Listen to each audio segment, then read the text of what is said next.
Hello guys, in-harvest ko guys yung pansitan doon sa mga tanim ko. Ano guys, ilaga ko siya ng 5 minutes.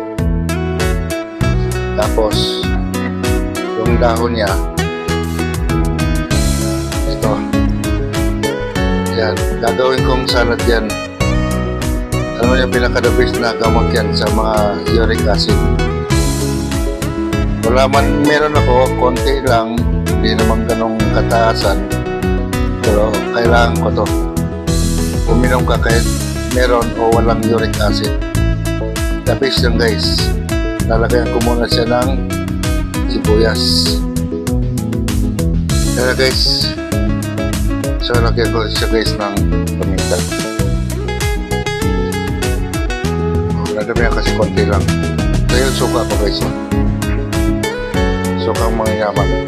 Yan. So ulit lang natin yan. Wala naman iba kakain ito kundi ako lang.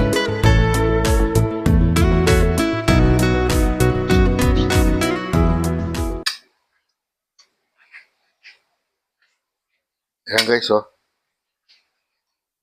testingin natin.